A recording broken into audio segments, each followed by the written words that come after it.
My wife and I, we had a lot of fun, man, for a long time. But she had this girlfriend. That fucked it up. With the big titties, you know the type of girlfriend I'm talking about, that I tried to ignore for 6 months. When she'd come in the house, like, hello there, how you doing? I don't really notice your tits. Oh. I would like to be the mayor of Tit Town, if I could, okay? I'd like to drive a big truck full of tits down the Tit Turnpike right into the middle of Tit Town. Don't you wish the guy walking in front of us would squeeze our tits for like 1 second? Not an ass man. I'm a tit man. I like big ass boobs. Now and forever. Not like a black guy, Vita. Give me back the tits! Give me back the tits!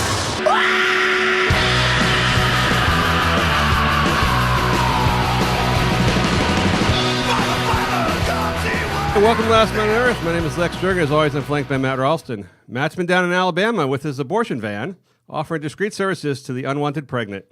Sadly, this is neither a political or activist position for Matt, merely a way to meet loose, dumb Southern chicks he can safely bareback. Is that a real thing, an abortion van? I know it should be. Imagine how much money you could make. I don't understand, like, if you can't have a legal abortion, say Alabama, it's very backwards. Let's say you can't get a legal abortion. How is Plan B a back alley with a coat hanger? Like, how do you go from, like, Planned Parenthood, nice sofas, coffee and soda, to, if that doesn't work out, then my other plan is the alley with the coat hanger. I don't know that I buy the coat hanger thing because, like, granted, I'm not very handy, but I would say compared to your average woman, I'm probably on par with your average woman in terms of, like, fixing a sink, meaning I can't do it. So if I can barely change a doorknob, you're telling me I can bend a hanger. That's right. And, like, somehow extract a fetus? That it seems completely implausible. I feel like you could go on, we might do this in a moment, go on YouTube and say, and do a DIY on abortions. And you'd probably get like 5 or 6 much easier ways to do it. WikiHow. Than a coat hanger. Like some kind of like Mentos and Diet Coke thing or something. There's probably an easier way. Not to mention, by the way, you really can just drive. Well, I guess if you're in the South, you're kind of fucked because there's just not that many close places to get an abortion. I think the sort of the point is that you're poor. Yeah, like if you're rich, yeah, you just go to, fly to L.A. Dude, we'll hook you up. That's what I think abortion tourism could be a big thing. Like no. It used to be, but it used to be, right? I mean, it literally used to be like people would fly from wherever they were in states where they didn't have abortion. Before Roe v. Wade, they would like fly to places to get abortions or take buses to places to get abortions. You're coming off as somewhat out of touch because no, I totally am. The whole point, like, it's like when Katrina happened. It's like, why didn't people leave? It's like, oh, I don't know.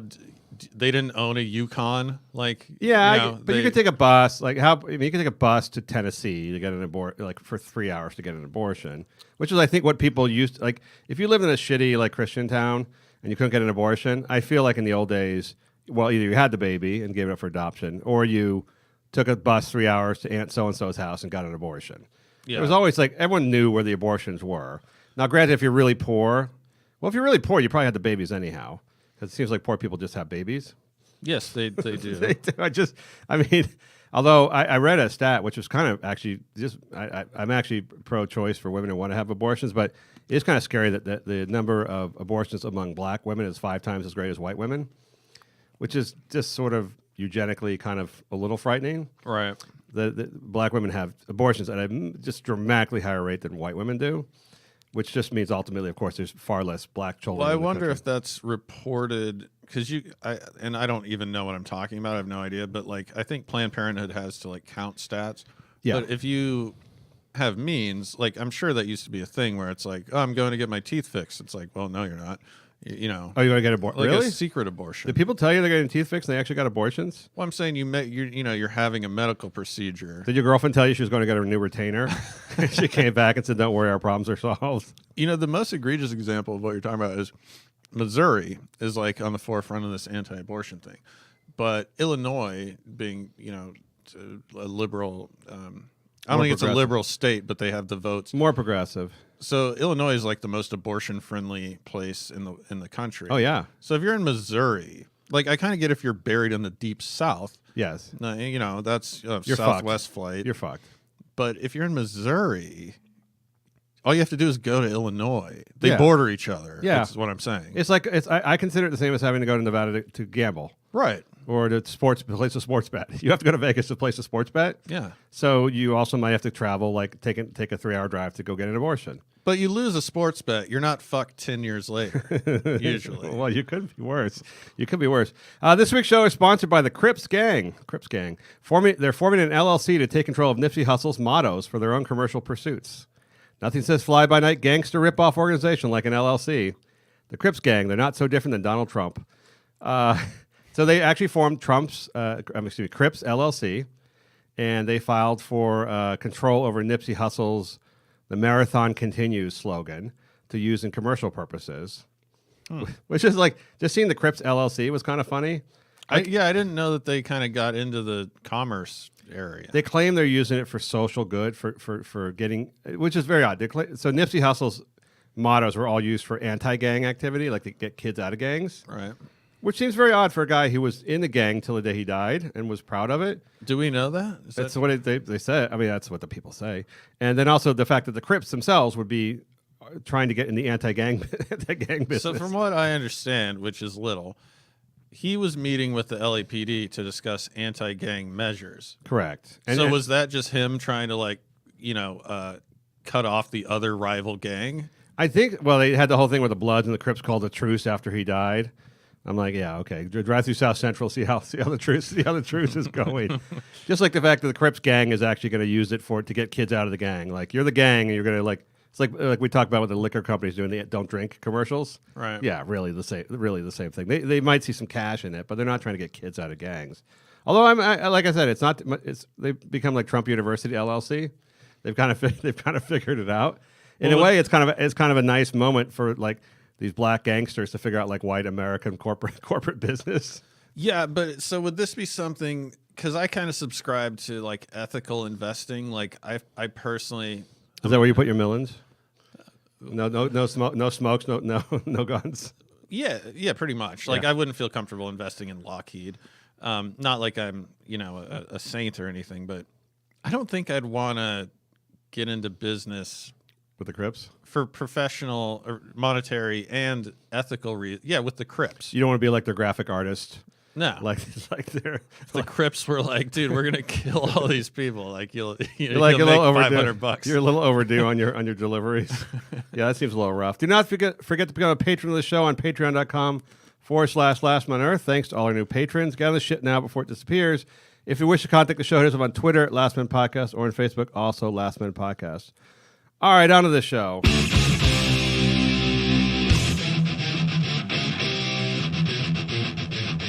Matt, believe it or not, today we're going to talk about women who are doing stupid things that bother us. And I want to start with Amy Schumer, because that was something you sent to me this week, which I happily avoided somehow. The Amy Schumer, I've got really fat since I was pregnant. Now I'm breast pumping photos of herself.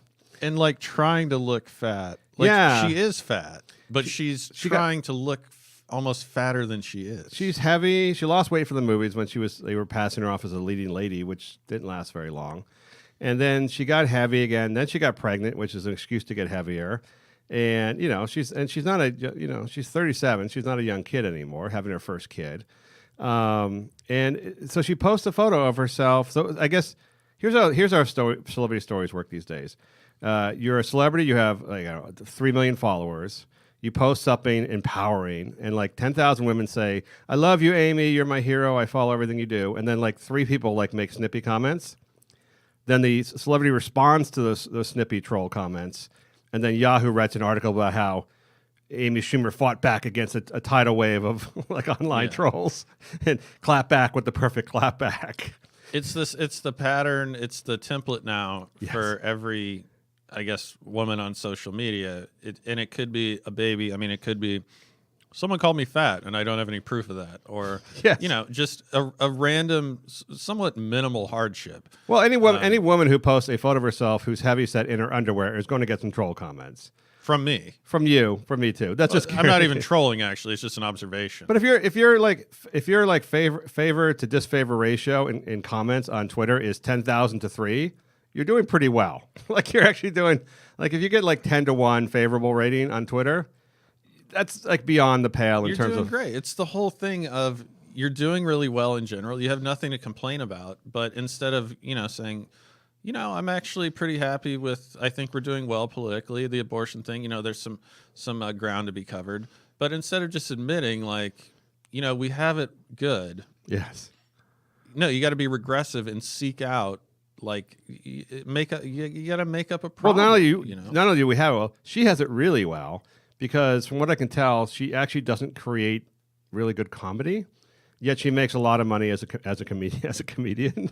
I mean, I'd say that's subjective, but well, I don't consider her a comedic genius, and she certainly lost her male audience, I would say. Well, even if she is a comedic genius, it's like, which she probably isn't, but let's just say she is. You still have it good because your talents have been recognized. Correct. And you get press constantly for everything you do. And you can share, for some reason, are you forced to share photos of yourself while you're pregnant and your vomit stuff and other things like that? We talked about this, like celebrities, I don't know if it's like intentionally or unintentionally, but they act like when they have a child that they're the first person ever to give birth to a child in the world. Like they speak about it like it's a miracle of childbirth, like it's like the cave woman of like 5,000 years ago or 10,000 years ago.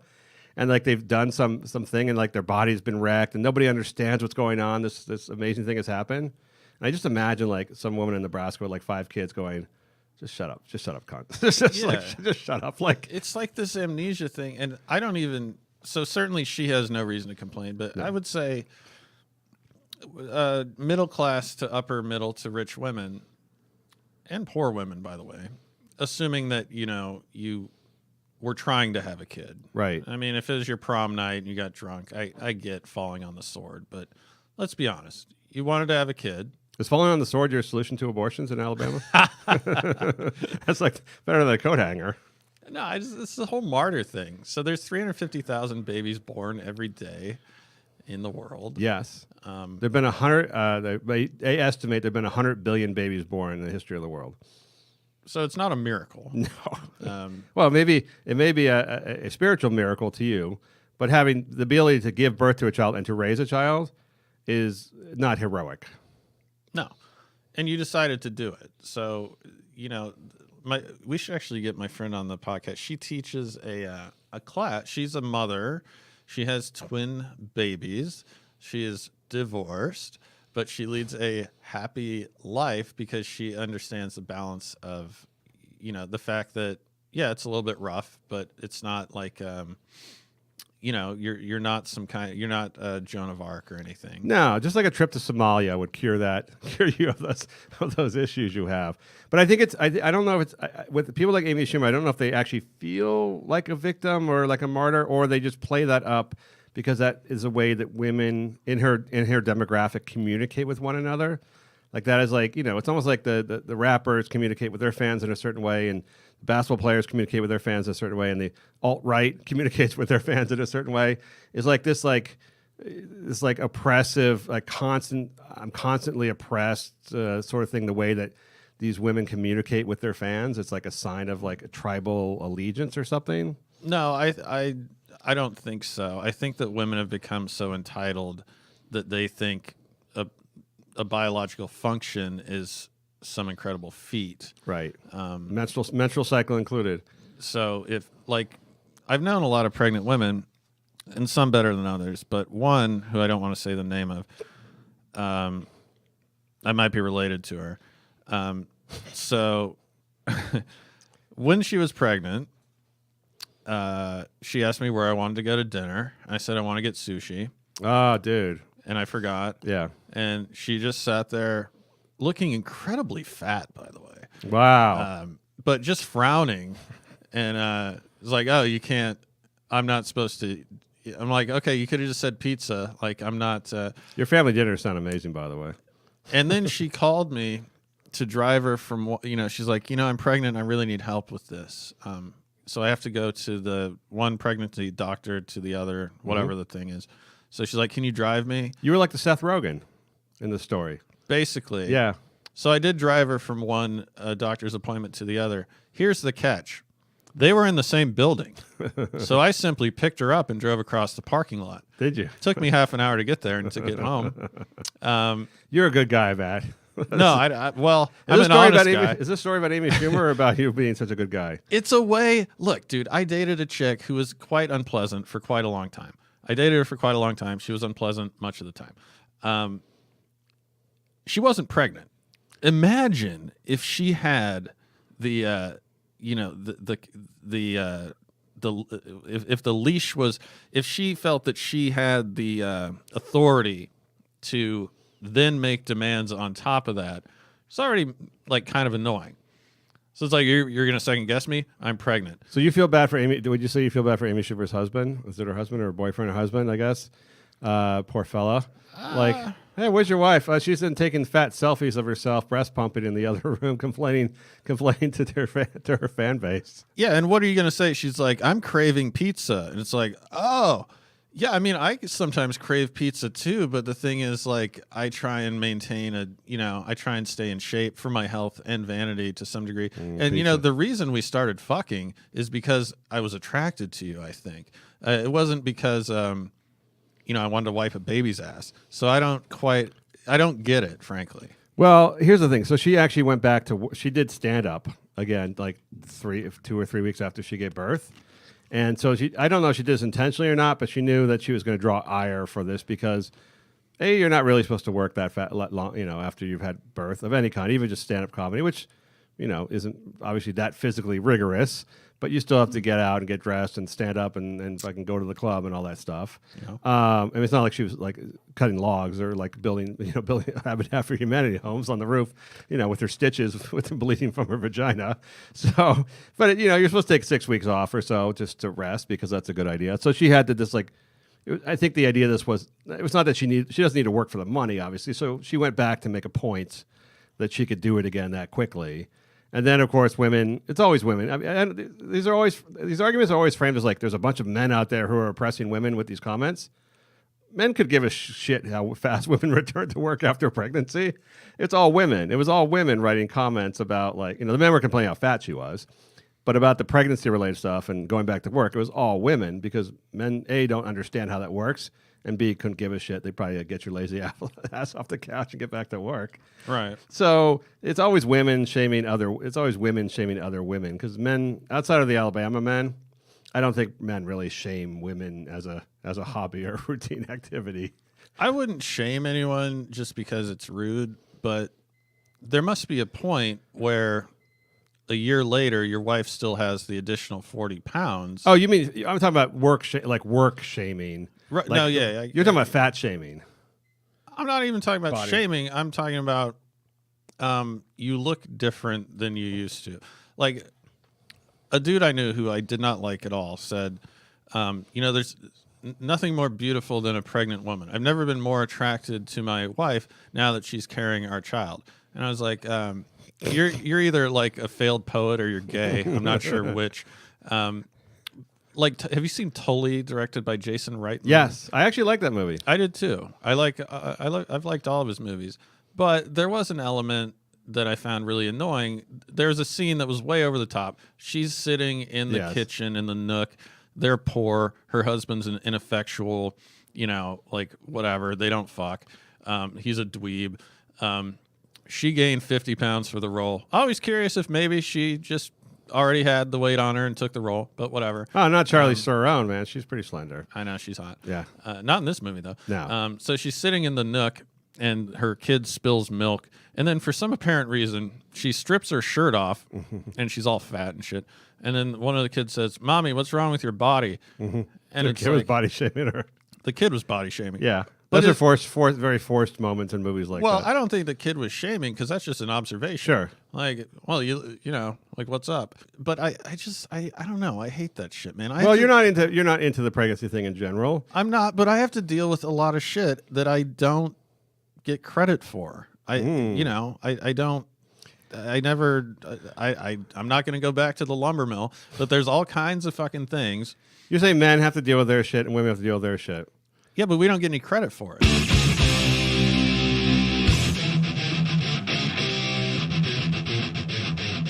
Taylor Swift. She was asked, she's turning 30 years old. I know you track her since she was a child. She's only 30? Yeah. She's only 29. Oh. She'll always be younger than you, Matt. And she's turning 30 this year. So, of course, women, this is always women because men never ask the question. Women from Women's Magazine asked her, "Are you thinking about having kids soon? Are you going to have kids soon?" And then she said she made a big stand and refused to answer the question because she said a man would never be asked that question. That's true. Yeah, which of course is Because a guy wouldn't gain 40 pounds. well, the guy also can't give birth. So there's one of the. It doesn't. In general, it's recognized that men don't control the reproductive process. So it's not like a man can like, oh yes, I'm going to have a baby next month. Like yes, like it's funny you should mention that. I'm next month I have penciled in have a baby. Whereas women basically can have babies anytime they want she to. could just say, I'm not sure. Next question. You know. Yeah. It's not. Or no one gives a shit. Yeah, and also it speaks to her. It speaks to her fans. I mean, they're interested in that kind of shit. It's not like the person was like, "I'm a super creepy reporter who wants to know about your reproductive system." It's more like, your fans are all female. They all want to know if you're going to have babies because they're all baby crazy, and You're getting towards baby age. And you're 30 and all that stuff. But she actually went with the sexist. Not you're a sexist thing. That's a sexist question. But isn't it really just that people don't ask men that question because men can't choose to have babies. So men can choose certain things, but they can't like say I'm going to have a baby. So why would you ask a man? Why would you ask a man if he's going to have a baby soon? Like, hey, you're going to have a baby? Like if he's not married, hey, you're going to have a baby soon? Yeah, I plan on having lots of unprotected sex with women until one of them agrees to stick with the pregnancy, and then we're going to name him Theo. Like what's that's not? It doesn't even like that represents what we're just talking about, like the male role versus the female role. What women have to put up with, what men have to put up with. Women have to put up with questions about if they're going to have a baby because they make babies. Yeah. And also, by the way, your female fans who pay your $300 million a year salary or whatever the fuck you make are really interested in this stuff. Yeah, and I didn't hear the reporter ask the question, but I'm almost certain by the fact that they were allowed in the room that they weren't like, "Sir, you're going to have a fucking baby soon?" I think they were probably like, "Hey, so are you planning on having a baby?" Yeah, they want to know about her. They want to know about her boyfriend. They want to know if she's going to get married. They want to know if she's going to have a baby. Is that all sexist? Is that all technically sexist? Of course it's sexist because you only ask that question to women. But it's not just because... Well, it's not sexist. It's gender specific. Yeah. I mean, but it is... I mean, if I was a chick, I would be upset if people kept asking me if I was going to have a baby all the time because I was turning 30. I could see how that would be annoying. Well, that's what your aunts and your mom will ask you. Yes, that's the thing. It's only other women. Yeah. There's no dude who's going like, "Hey, when you gonna pop out a kid? You're turning 30." Maybe the grandfather to be might be interested in that. But it just seems like that now has become a threshold for a sexist label, a sexist question. My mom said to me when I had a girlfriend, you guys have been together for a while. Are you going to have a baby? And I said, not if I can help it. Yeah. Did she ask you if you're going to get married first, though? I don't think she cares. She didn't care about the steps? She wasn't going through the steps? Who knows? She might have floated it. But at that point, she just realized she just wanted a kid? I think she might have understood she was kind of, just going for whatever. And I said, no. And she said, that's really selfish. And I was like, interesting. So I'm selfish because you want me to do something I don't want to do so that you can have a Christmas card. Mm-hmm. Who's the selfish person in this entire conversation? Why don't you produce a child and sell it to her? But I mean, I can understand how women get upset when people ask them all the time if they're going to have a kid when they start getting older because of their biological clock. And that's probably a pain in the ass to some degree that like you can only have kids for a certain number of years. And when you turn 30, people start looking at you like the clock is ticking. But she could either say, like you said, I intend never to have children, which is probably not true for her, for most women. Or she could say, first I'm waiting until we get married or something like that. It's just anything innocuous. Right. As opposed to like, well, you would never ask a man that question, therefore on these grounds I refuse to answer the question.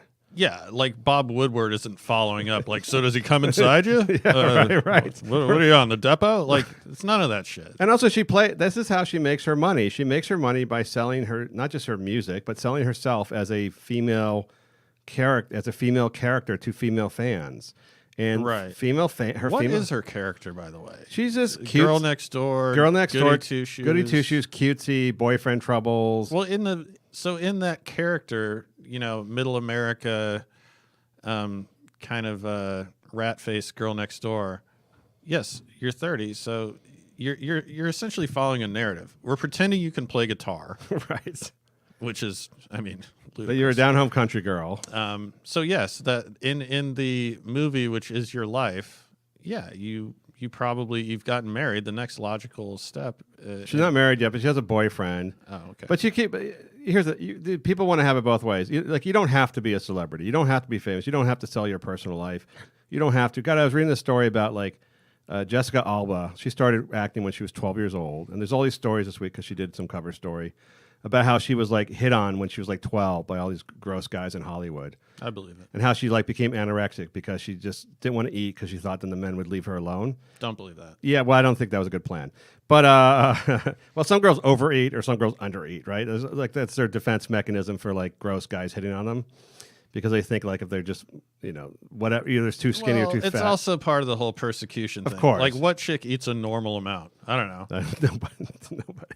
Well, I don't they know. either shame eat or they're anorexic. Yeah, I don't that's know. true. Have a fucking But sandwich. she was like, what else? And everyone was framed as what's a poor 12-year-old girl to do? And I'm like, I don't know. Have your mom not put you in fucking movies when you're 12 years in Hollywood at parties when you're 12 years old. But have you in 7th grade doing playing basketball and doing homework? I don't know. Maybe that's the answer. Yeah. They always frame these questions as if these once you're in the Hollywood system, you're in this weird bubble where you don't frame questions like a normal person does. Like how do we keep our 12-year-old daughter from being hit on by movie producers at parties at 2 a.m. in the Hollywood Hills? I don't know. Don't let her go. Maybe some self-reflection. Yeah. So you know how it is. You're a young girl. You start to develop breasts. You get your period. Then you star in movies with Nicolas Cage. Yes. No, idiot. That's that's just as crazy as if you're in a cult. If you're that's just as weird as if you're born into being the head of Scientology, and you're like, yes, well, this is just what we do. This is what we, yeah, okay, yes, but no one else does, and it's weird, and it seems like they either don't recognize it or they're in denial. I think they just don't. I think it's a weird bubble where they don't recognize it. I can't imagine what it's like to be, say, Taylor Swift, where you're you made your first $100 million at 21 years of age, and people are screaming at you as you strum on a guitar and sing songs about your boyfriend. I can't imagine what that does to your head. Well, it turns you into a cunt. Yeah, I mean, I think so. Just sorry, I don't mean that to be just for women. You want to ask that question of a man? Justin Bieber? No, it's the same thing. Bieber's transformation into an asshole. Bieber's transformation has been really weird of late. Actually, kind of fascinating because he was such an asshole as a teenage boy, which I always felt bad. I didn't feel bad for him, but I always felt if I was 15. Or 16, and I was super famous and surrounded by girls who wanted to have sex with me, and people who called me the greatest, and then I had all this money. I'd be a huge asshole, right? Yeah. Most of us would be. Well, you were probably an asshole having none of that. Yeah, of course I was. So you would have been even more of an asshole. Well, teenage boys are assholes to begin with. Yeah. And then if you give them whatever the hell they want in the whole world, they're going to become huge assholes. But now he's having this weird a thing where he's cycling back to I think he was probably a decent younger kid. And now he's kind of having this period when he's realizes what an asshole he was, and he's just sort of circling back to I think this is kind of nice actually to he was probably a decent kid at 12 before he became famous, and now at 25 he's cycling back to feeling really shitty about how he's been for the last 10 years. Yeah, and pulled himself out of the spotlight. And he's going to church all the time, all on his own. He just is he realizes I think what a horrible person he became. And he's sort of in his own way, without any guidance, because of course everyone around him still wants to be an asshole.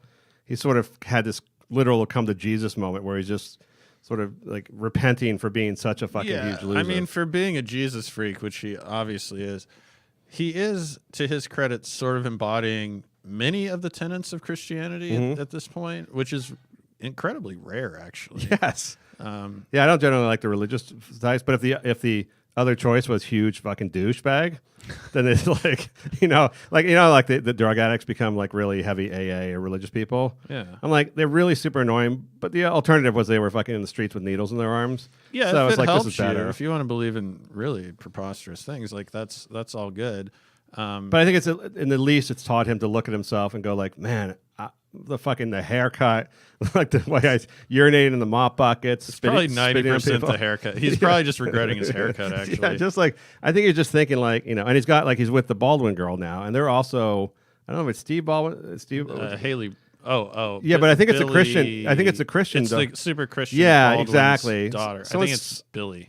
In some way, I think it was Steven. He was Steven, that's right. The one who skateboarded in Venice Beach and tried to convert people. Yeah, that's Steven. Yeah, I think in a weird way they've sort of, I think, helped each other out to be less huge assholes by being religious. So if that works, that works. I bet you part of his religious thing, though, for no apparent reason, is like, yeah, we should stop fucking.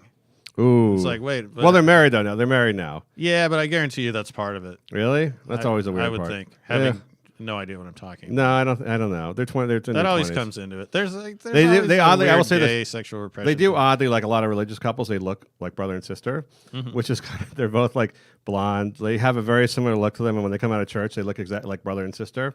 It's like that weird thing, like you sometimes see boyfriends and girlfriends, they look like their siblings. Yeah, and then you realize they're just too much alike. I think that's why it's probably just like a genetic, somehow I'm being programmed to like diversify my genetics.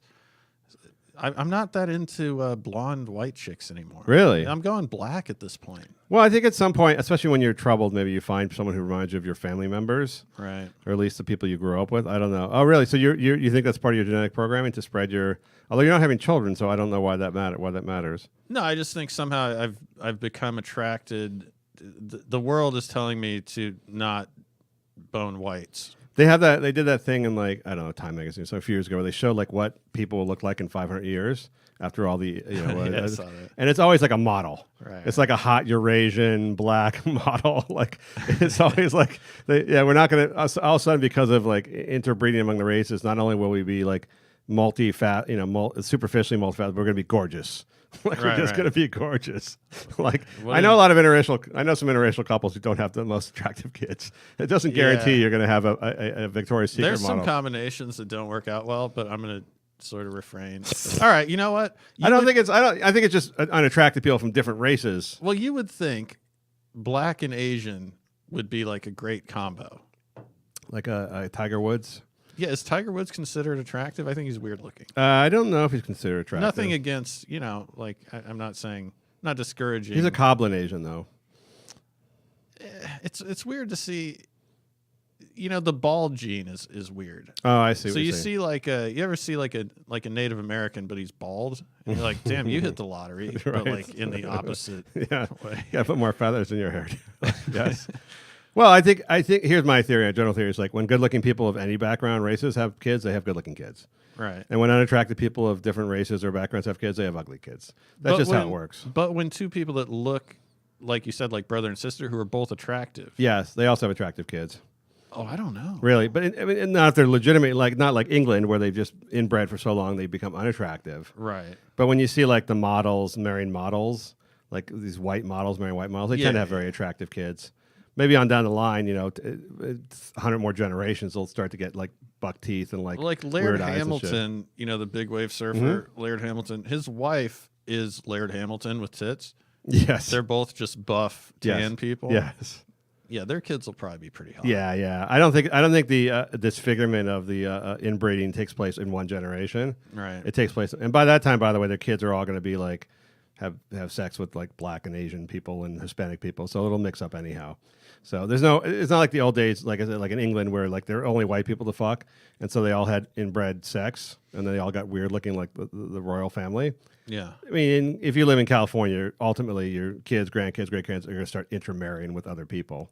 There's no way around that. So I mean, we see like at my Jewish temple, we see Asian people, Asian and black and so forth families. Mm-hmm. So it's changed like that's changed in just a generation. Oh, my friend growing up was an Eskimo, but his dad was from the Bronx and he was a Jew. Yeah. Yeah. I mean, this is like stuff that, but picture of him wearing a yarmulke, a little Eskimo kid, is fucking hilarious. It's still a lot less. Interracial marriage is still a lot smaller than people imagine because they watch television where it's like 90% or commercials. Every single commercial has an interracial couple now. Like every single consumer product commercial has car companies or whatever it is, home, IKEA, whatever. And they're going subversive. It's almost always the white guy with the black wife. Yes, which is cool, but it's just not common. It's like 3% or something like that. And then and the gay couple, there has to be the gay couple or the lesbian couple in every single commercial now, who are also interracial. Yeah, it's not. Which is amazing because I met the guy who did the first major brand commercial with the gay couple in it. It was a car commercial, and that was like 7 or 8 years ago, believe it or not. Right. I mean, how much things have changed in 7 or 8 years? Now there's not a commercial without a male couple like with a kid like doing cereal, pouring the cereal in the morning. Right, a kid they bought off the black market. Yes, well. But you never, because I guess because I live in West Hollywood, so my perspective is quite skewed. But I'm still shocked when I meet a gay couple, but they're both like pudgy guys that are computer programmers.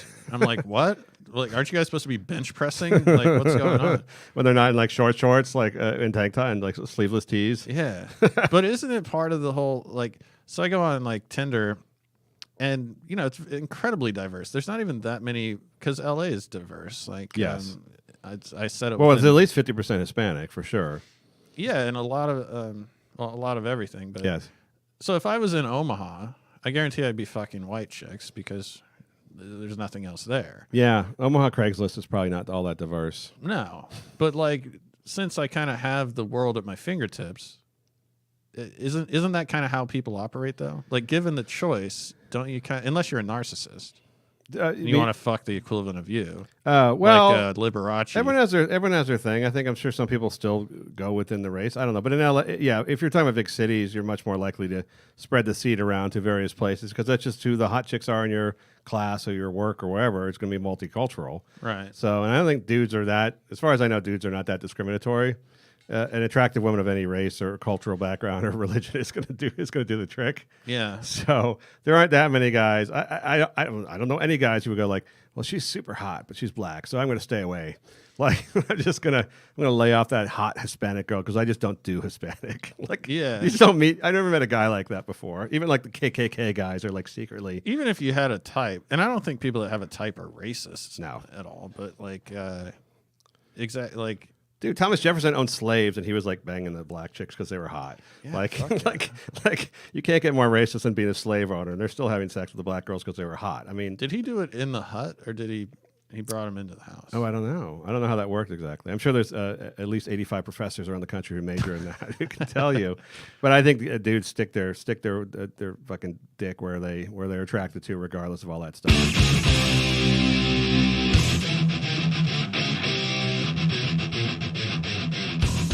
Matt, I would be remiss if our talk about the heavyset women being obnoxious did not go to Ashley Graham and her even fatter sister. That was disturbing. Yeah, I don't want to look up her sister's name because, and not because although one of the things I chuckle at on Twitter is when someone say fat girls don't deserve names. I'm not going to go there. That's really mean, but kind of funny. It is kind of funny. But so Ashley Graham is like on the verge. She's on the edge of that like heavy. I mean, she has a black husband. To be as stereotypical as possible, let's say that black guys like girls with big bottoms. I'll say it. Okay, so they like the larger ladies with a little stuffing, which is fine. She's on like that and she's also a very attractive woman. She's on that sort of edge of like being fat versus being really fat. She's on the high end, but still I can see. It's like you go to a Thai restaurant. She's gonna get hit on a lot. How spicy out of 10? You say 8. Yes, like you're getting up there, but yes, still could be fun. That's a good reference because she probably eats a lot of Thai food. But she definitely would get hit on by a lot of guys when she goes out. Yeah, especially black dudes. But her sister is even fatter than she is. Definitely in the obese category. And she's only 25. She's only 25. She's morbidly obese. Really obese, and she's not as facially attractive as her sister for whatever reason. Let's just put it out there. She hasn't been offered even fat girl contracts, and then so they did this thing where they dress in these swimsuits for larger ladies and try to really be really empowering. And the sister is so obese that, yeah, like you said, they're trying to be make it stylish to have the larger swimsuit. But the sister is so fat that the swimsuit just appeared to be like a potato sack yes. with like a hole cut yes. in kind of like the rib area, but like not enough for like the fat to just spill out. It was like a way you would like dress if you had like a unattractive fat daughter. You might dress her to try and get her married to some cowboy or something. It was passing through. It looks like if you said to me, because I have no concept of spatial, I couldn't sew two things together. It looked like if I made the swims, if they were like, yes. you just have to, like as a kindergarten project, let's go to Color Me Mine, and you make a swimsuit that's supposed to be stylish. So they just give you a swimsuit, yes. and I just wanted to leave, so I cut a hole in it. I cut a hole in it. Yes. That's what they did, and not in her belly where the fat would hang out. No, I'm smarter than that. And you and I talked about it. I don't understand. We'll never understand women, or certainly heavyset women, and the idea that this was empowering for women somehow. First of all, the swimsuits are really ugly. I'm guessing it's objectively they are. They don't look well made. Although I can't imagine like a good looking swimsuit on an obese woman. That's hard to imagine. Well, just the Andre the Giant, like some sort of just the black spandex is better than that. Something more covering, perhaps, or more flattering to the less exposing of the actual frame of the body. I don't know what that fabric was, but it looked thick. Like she's already heavy. If she went in the water, she would get waterlogged and sink. Like she would, and then nobody could lift her out. Although the buoyancy of water is pretty profound. But it was like, but somewhere between the muumuu, that the old fat ladies wear, and trying to pass off a sexy swimsuit is probably some kind of fashion answer for really large women when they go to the beach. Right. But the idea that they're going to be promoted as sexy just was like, it feels so. I feel like Ashley Graham would be remember when she lost like 10 pounds and everyone yelled at her? All her fans yelled at her. I don't. But No, I think we talked about this probably 2 or 3 years ago. But she lost I don't know if she actually even lost weight, but her fans accused her of losing weight. As if like, we've caught you, you've lost weight, you traitor, like you fat traitor. Your blood pressure's down 5 points. Yes, you traitor. Sell out. Yeah, but like, so they're embracing this idea that like, okay, so she's kind of hefty, she probably eats a good amount, but she's within some realm. But her sister's just obese, and they're sort of embracing this idea that obesity is beautiful. So what was is that the whole campaign? Well, no, they're selling the swimsuits. They're selling it's a deal with the swimsuit So maker. the sister's just part of the ads for the swimsuit. It was what they did was they had a picture of them when they were like little kids in swimsuits. Right. So they recreated. Of course, she wasn't 190 pounds and 5'2" at like whatever age. So they recreated the childhood photo, which could have been amusing and sort of cute. But we can't recreate that roller coaster photo. You're no longer allowed on the ride. No, exactly. That's mean, but true. Yeah, that's true. But why can't I don't understand like why can't this? We talk about the double standard. You talked. I think I forget who you mentioned, but like who couldn't be what fat actor couldn't be topless and could be called empowering? I mean, any actor. There's a lot of John Candy couldn't have done like. Bathing suit ads, and people are going like, "That's really empowering, right?" Right. There just would have been no one. They would have said that, called it gross. They would have called it gross and unfortunate and stupid, or funny. But if he was trying to do it seriously, like saying, like, "I'm a fat guy. I have trouble finding bathing suits. Here's a bathing suit that I like to wear." He would be mocked relentlessly by men and women. Yes, but somehow for women, it's empowering, as opposed to say losing weight. I mean, as opposed to like saying like. Why not do before and after campaign for the swimsuits and say, okay, we have these other large lady sizes, but here's the better ones. So Ashley's going to help spend a year getting her sister in shape, and then next year we're going to unveil the new swimsuit. Yeah. I don't understand. Isn't that, and she doesn't have to be like skinny and all that kind of crap. No, some feminist twat listening to this, or what they would be thinking is, so you're saying all women need to weigh 90 pounds. No, I'm not saying that. I don't believe you're saying that. No. I don't think all women should look the same. I don't think anyone thinks that. There's plenty of guys that are attracted to thicker women. Like Ashley Graham herself. Right. What you're saying, and I guess what I'm saying, is healthy is attractive. Yeah, and not only healthy is attractive, healthy is healthy, and it's like that's actually empowering. But healthy is attractive because that's the whole point of attraction, basically. But that's why guys are attracted to women. They seem healthy enough to. Have whatever kind of baby they want. Maybe you're going lumberjack. Maybe you're going gymnast. I don't know. But even saying that, like, okay, she says, I don't want to have a baby. I don't want to get married. I don't care what men think about me. Fine. But even within the context of your sister and your girl power, don't you want to be less obese? I mean, don't you want to be a model of like for healthy health and wellness? Even if you're not skinny, whatever. Just be as like your sister size. I mean, just get down to your sister size. Wouldn't that message be far more empowering than the idea that like just fucking let go and here's a burlap sack you can wear for $95 for selling to go to the beach? That seems so exploitative, completely exploitative. It is, and you can tell like if you go to the beach enough, you got to walk down there. You're at the beach, you're swimming. Usually, you might lay on the beach, but still, like you're moving your body. Like if you have that kind of lifestyle, you're usually not that obese. Yeah, I don't think she's a beach girl. I mean, there's a reason that when they show Little Caesars ads, they show a bunch of people at a party Yes. having a slice or two of pizza. They don't. The commercial isn't a dude watching cable with fucking grease stains on his shirt, plowing into the last slice of the pizza. And there's a reason that beer ads, show people having a couple beers. They don't show a guy vomiting on his tile bathroom floor. And even when the dudes are all around, like watching the football game in the commercials, eating pizza, pizza rolls, and drinking beer, they're all slender. Oh yeah, they're all slender and they have a multicultural friend set.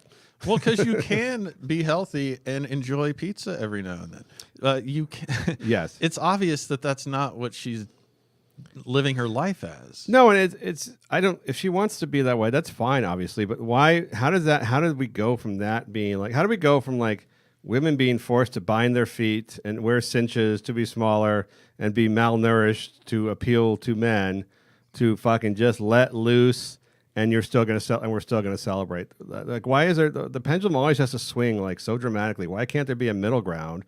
Why can't the middle ground? Ashley Graham seems like the middle ground. Why can't that be celebrated, as opposed to? Well, it has been, but they have to take it further now, and it would be like, it's just, it's crazy. It's celebrating mediocrity, which is like. Bad. Isn't it bad to celebrate mediocrity? Isn't that like, by the way, I watched the movie Say Anything last night, which is one of my favorite movies again. And the line, I'm sure you've seen the movie, and the line at the end is like, when the dad still can't believe that his daughter's going to go off with John Cusack because his daughter's like the A student, the overachiever. And he says, I just don't believe it. She's never going to continue to celebrate mediocrity, which is one of my favorite lines because he just looks at the kid and goes, like, you're just a mediocre dude. She's great. You're just mediocre. Yeah. You're unemployed. You kickbox. You don't know what you want to do with your life. You're traveling with her. That was kind of the whole American. God, I'm so bad with titles. What was the Kevin Spacey movie before he fucked all the kids? American Beauty? Yeah, that was being ordinary. Like, yes. Mediocre is the worst thing you can call someone. Even if someone's extremely mediocre, right. It really offends them. Yes. So if you, but why would you celebrate mediocrity? Which is even in the movie, he says the one thing I'm really good at is loving your daughter or taking care of your daughter. That's what I want to do, which is kind of lame in a sense. But when you're 17 or 18, that makes a lot of sense. It's not going to pay the bills. No, but when you're 18, it's for a teenage movie, that makes a lot of sense. Right. But why would you celebrate like media? I mean, you could be mediocre, but why would you celebrate mediocrity? Well, I don't know that Ashley Graham's sister, if this is mediocrity, this seems like a pretty far outlier. I mean, at least giving up, very heavy.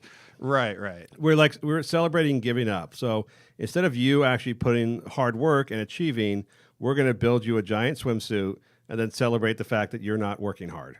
I think it's this insane level of entitlement that's been built up through discourse and politics. And look, who's home watching TV?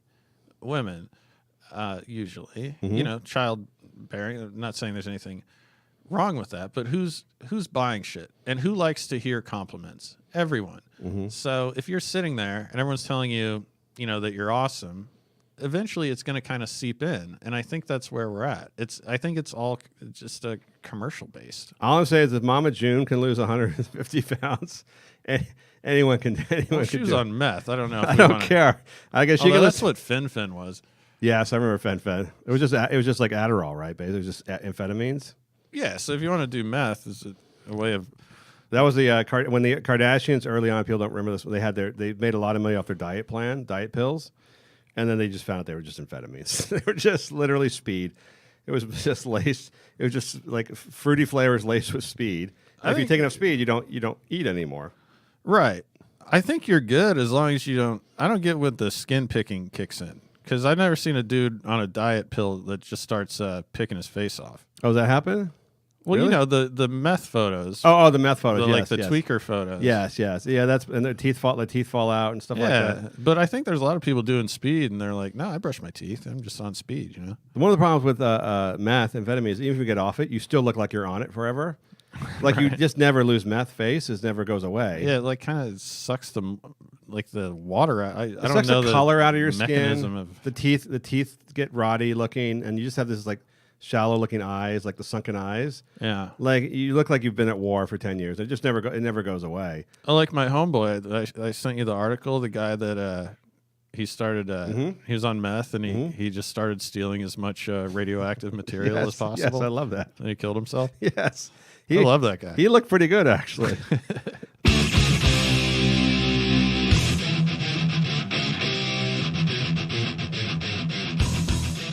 Matt, I want to go on to the WNBA. I feel like we talk about the WNBA a lot, but I sent you an article this week. I'm calling this title Mythbusters. This big story in SB Nation. I don't know why SB Nation has to start doing fake sports stories now, politically. What's SB Nation? The website SB Nation. Is it a sports? Yeah, it's a big sports. Like SB.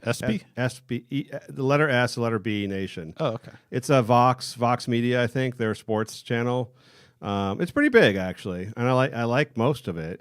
But they had to do this article this week by a female sports reporter. And of course, she had to choose a female's topic. So she chose the feature story about how the WNBA teams have male practice squads because there aren't enough female basketball players. And they routinely dominate the male practice squad. So let's get over this idea that WNBA players can't beat their male counterparts.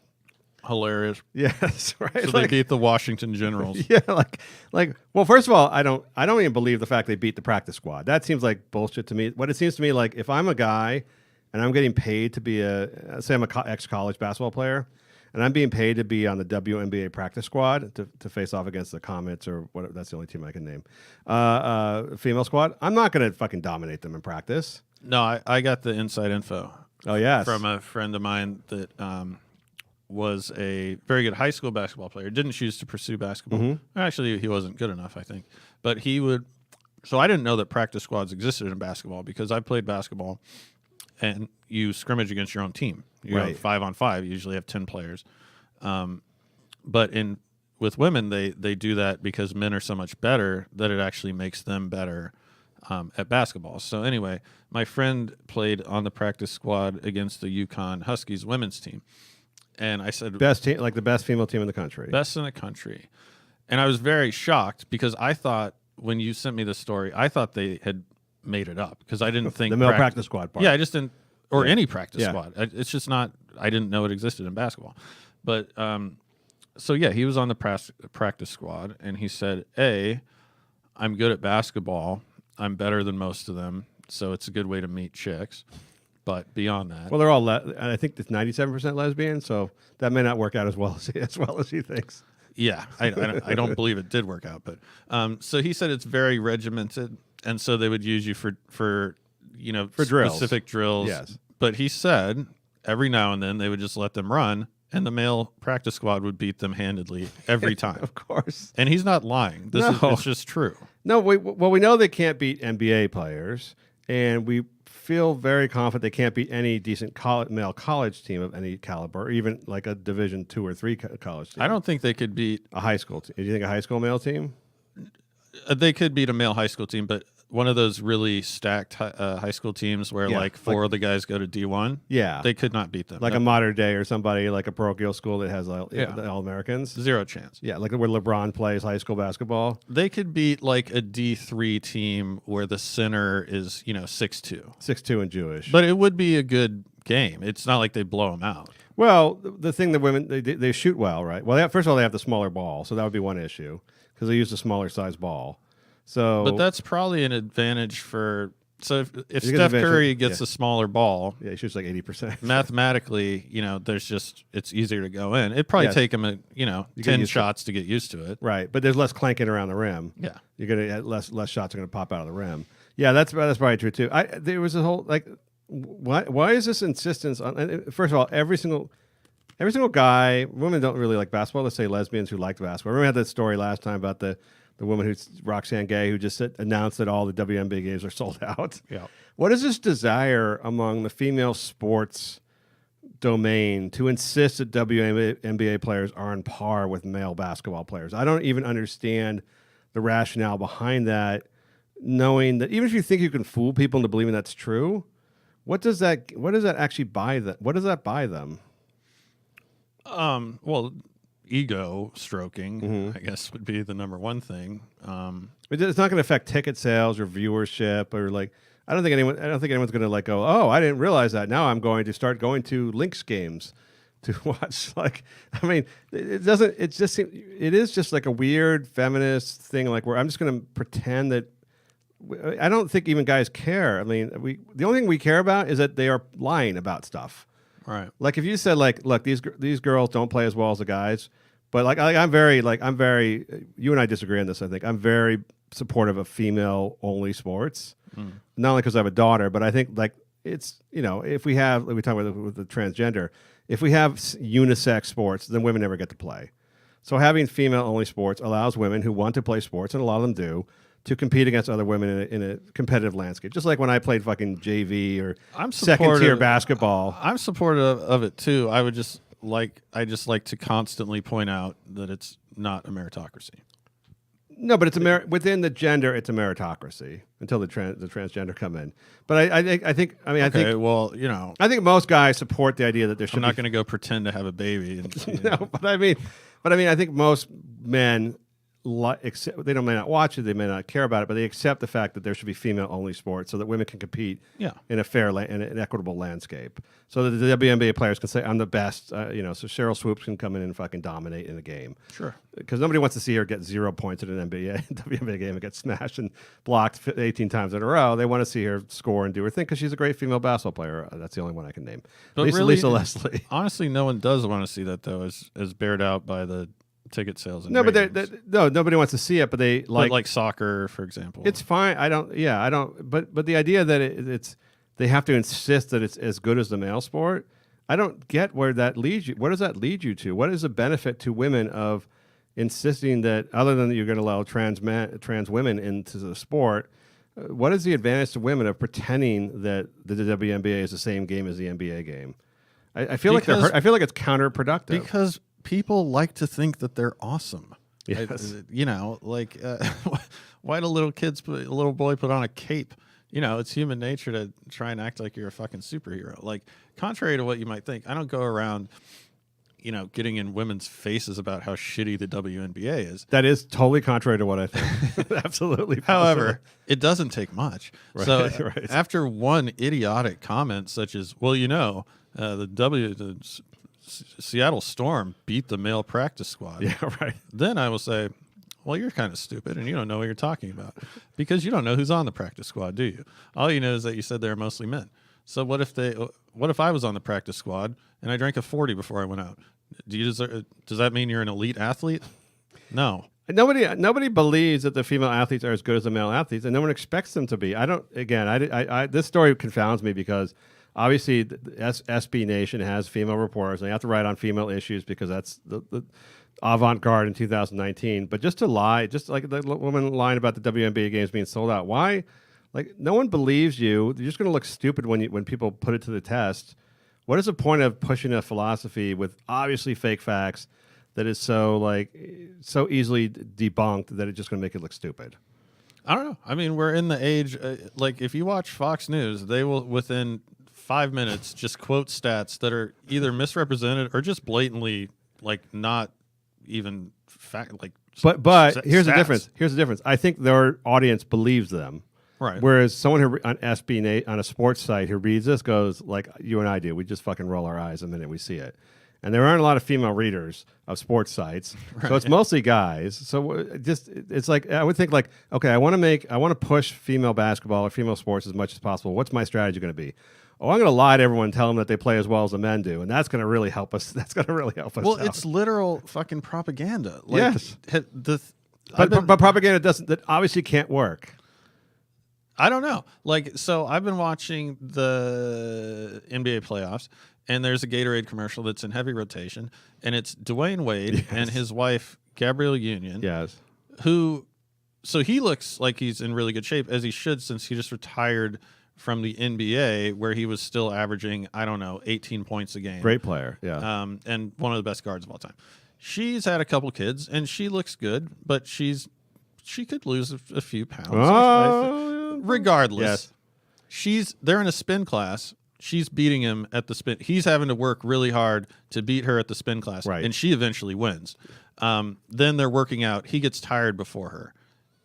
It's so idiotic. It's straight propaganda. And if it was a comedy thing, I'd be like, But it's not shot that way. It's shot to be like, like an action sequence of something. Like, yeah, it's supposed to be like hyper realistic almost. Again, I would end this segment by saying I don't understand how this is a actual winning strategy for women's sports to say they're on par with male athletic performance. But isn't the propaganda succeeding in the fact that we now have this commercial, which is like a Coca-Cola product that's selling a shitload that, is, I don't know, hundreds of thousands of dollars per ad. I compare it to the liquor ads we always talk about, where they tell you not to drink so much. Is that propaganda really working, or is it just like a wink wink to the people who buy Gatorade, which isn't women, by the way? I've never seen a woman drink Gatorade before in my entire life. Actually, I haven't either. No, it's interesting. Women don't buy Gatorade, and they're not, they're not drinking Budweiser necessarily. So these and people that drink Budweiser are not responsible drinkers. So let's just get that out of the way. I drink responsibly. I drink Budweiser. Like what? Like so. I think this is just a corporate wink. Like we have our diversity officers now. We're having these programs. We got to show how we're like tuned into diversity. Oh, before I forget, I want to forget. I was thinking today, the most diverse, absolutely positively the most diverse sector of entertainment is pornography. Right? Are you right? I mean, I looked at... It's almost evenly represented. I just may have perused like the homepage of a porn site, and it is the most multicultural, young, old, different ethnicities, different races, different genders, obviously, some gay, some straight, whatever else it is. It is like the most, like, you don't get that diversity anywhere else in filmed entertainment. A lot of trannies. A lot of stuff. Gay, lesbian. Even people with like big breasts, big dick, small dick. It was all in there. It was all in there. Like it was even like within the job qualifications, it was diversity. Well, that's because Pornhub doesn't have some asshole from Yale who somehow got the job, who goes to fucking work in a suit or a miniskirt going, I think we need more of this. Yes. No, it's because Pornhub is like, what are people jerking off to? Yes. We get paid per click. It's a pure meritocracy. And by the way, the meritocracy shows that diversity actually succeeds, but not for the reasons people think, which is like, well, let's force this upon people to be high-minded. It's like you said, what are people beating off to? And then it actually works. They had it kind of gives me hope. It kind of gives me hope for humanity, as a matter of fact. Yeah, this was an interesting story. I think I heard it on This American Life or some NPR radio show. But so Reddit had this. They had like a per pixel. They had a big blank canvas on Reddit, and they put it up. Do you know what I'm talking about? No. So it's just a blank canvas, and like to draw on one little micro pixel or whatever, you had to put in like a certain amount of coding and effort. So it was all people, and people got real into it. So it was like everyone on Reddit coming together to draw what they wanted. So it starts with a peace sign, and then someone writes nigger, of course. Yes. And eventually, there were like swastikas and like hate speech and rainbows, and the more people that got on it, the more you could sort of overwrite like the original tile, and it ended up being, it just sort of looked muddled. But the point is that the people on Reddit covered up the swastikas and the N-bombs and all that with. It just showed that the trolls are outnumbered. Oh yeah, basically is what it showed. They have a larger impact online because they have a lot more time and energy. Yeah. But if you look at porn, which is the most democratic thing we have online, and not a small user base because it's like 500 million people, that actually people are very open-minded when it comes to what turns them on. At the basis level of their humanity, they are completely open-minded about race and ethnicity and age and gender and all this sorts of stuff, and gay and straight, whatever else it is, that they just want whatever they want, and it's very diverse. Well, it's intrinsic what they like. So if you were to believe like CBS and all of these different outlets trying to literally convince you that you're supposed to want to fuck fat women. Right. That's not reality, and it never will be. No. And that's why boys like fire trucks and girls like fucking tiaras. Even grown up pretending to be little kids on Pornhub. Yes, it's true. I don't know why that struck me, but it made me feel good about humanity, which is thinking like at the most secretive, private, like darkest moments of people, they're actually pretty open, very open-minded. Yeah. They're looking around and I don't think guys are like. I don't think even like dudes from Alabama are like going like, oh, I'm not going to look at that black porn. Like they're like, they're probably looking at it more than anybody else, So it's like all the other stuff is like social construct, all the fucking swastikas and the other shit, the alt-right stuff and the trolling. That's all like social construct. Right. That's all shit they think makes them look cool or like it pleases their brother or their dad or their little teen group or whatever. But when they're alone in the dark and they have choices, they're looking at fucking Hispanic and Asian and Because black. there's no construct when you're trying to bust a nut. Exactly. I mean, it's pure just fucking primordial human nature, right? Yeah. And it's completely diverse. So that made me that porn experience made me feel very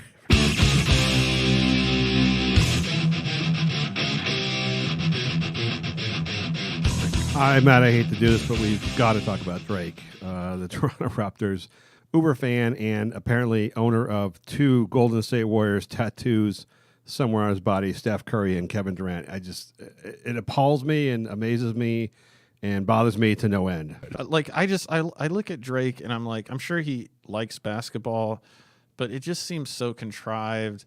And like when he massaged the coach's shoulders, yeah, that was bizarre. I guarantee that coach wanted to fucking punch him. Fucking right elbow to the face. I don't get like why do we need this? Okay, so it's Toronto. I guess you need a celebrity fan, but like, I don't mind the fact that he's a celebrity fan because who else is Toronto going to have right in their corner? I don't mind that part, but Nicholson is the celebrity fan, and they cut to Nicholson, and he's like watching the game, taking a nap, or smoking crack, hitting on the girl next to him, taking a nap, maybe eating a hot dog. It's just I don't think with Drake. I mean, especially with the tattoos of the other team, that's just like you can't even make shit like that up. No, it's just fucking ridiculous. It's like having. Could you imagine like an Eagles fan having like also like New York Giants like guys on the tattoos on their body or something like that? No, it's like either you're a fan or you're not a fan. I think Drake is a fan of front running. Like he's just a fan of like I'm a fan of basketball, the fan of the game. That's lame. Isn't that lame? Like you can't be a team fan and also be. I'm just a general fan of basketball achievements. It doesn't work that. It doesn't work that way. Well, he's just obviously performing. Yes, and that's what like if he was just into the game and like, dude, I get it. It's fun, Like I get if you get excited and you jump around after a big shot, but he knows where the camera is. Right. He's just doing this as self promotion basically. And if I was the Raptors, I think I'd be like, look. We don't. By the way, what does ambassador mean? What the fuck is this? You're abusing the term severely. Toronto Raptors ambassador. You're a black guy from Canada and you like basketball? No, that doesn't make you an ambassador. It does make you pretty rare, though. Yeah, I mean, Toronto's pretty. But how many famous black Canadians can you name? Like, I don't mind that they show him, but he's just a dork, and the tattoo thing makes it inexcusable. How can you have tattoos of like so now you're in this position where your team's finally in the finals and you're facing off against the Warriors, and you got a fucking Steph Curry and Kevin Durant tattoo on your body. It's like this. You've been strung up on this fucking idiot pole. You just can't escape right now. Yeah, I mean, I wouldn't even if I had. I would feel like a shame if I had those tattoos. Regardless, yes. If I had 2 other guys tattooed on my body, one of them being Durant, being just like a twat. Well, maybe he'll put Kawhi Leonard dunking over him or something on his new tattoo. But I almost feel like based on the tattoos, it would be a cool move for the Raptors to be like, you can come to the games, but like we are not featuring. You can't have those seats. Like you have the other team tattoo. He doesn't have a. Vince Carter tattoo. I'm trying to think of the most famous, most notable Raptor. He's a front runner. And what they're gonna do at the Warrior games is they're gonna tell him to show his tattoos. The fans are gonna ask for him to show the tattoos. He can't even go to the Warrior games. They're gonna fucking harass him and ask him to show the tattoos. Isn't that his whole personality? Like his music reflects that. It's so pedestrian. Yeah, I know. Like and it just sounds like it was produced and he just stepped in. He's the AC Slater of Canada. Why are you? I'm not. You're the Mario Lopez. He was. He was a child actor. Fucking Canada. Like I'm not. I don't think he's cool. Why do people think he's cool? I don't know why, other than the fact that he's black and Canadian and that's as far as I can go, which is somewhat unique. Again, I'll say that as being a Black Canadian performer, there just aren't many of you. But it just does, I don't quite understand it. I guess it's sort of like the blonde hair, blue eyed Mexican guys who make it big in in entertainment. It's just sort of a novelty, like almost a novelty in its sense. But he was always Jimmy from Degrassi for me. That's all I remember him. He was a cute little kid actor, and somehow they he fit the suit. And they put him in the thing, and I can't tell you if he's talented or not because I can't tell from his music whether or not he's talented. He's not. I don't know. I mean, he got in with the celebrity culture. I'm not saying he's untalented, but he's not like... He tried to do a freestyle once, and it was just like some shit that he'd already memorized. Right. Like that's, as far as street cred goes as a rapper, that's like the make or break. That's the litmus test. He's like a little Bow Wow or someone like that. He grew up in the celebrity. He grew up as a celebrity kind of an actor, and just transitioned to rap because that's what he was interested in, or because he's black.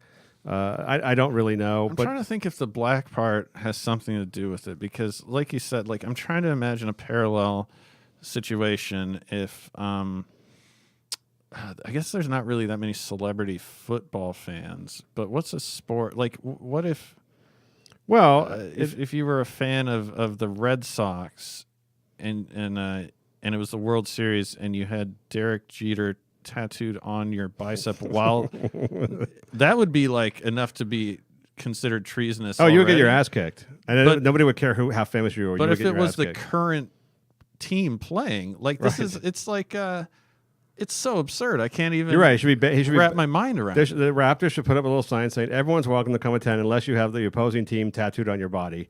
In which case, you're not allowed to enter the stadium, enter the arena. Get the fuck out of here! I don't understand that.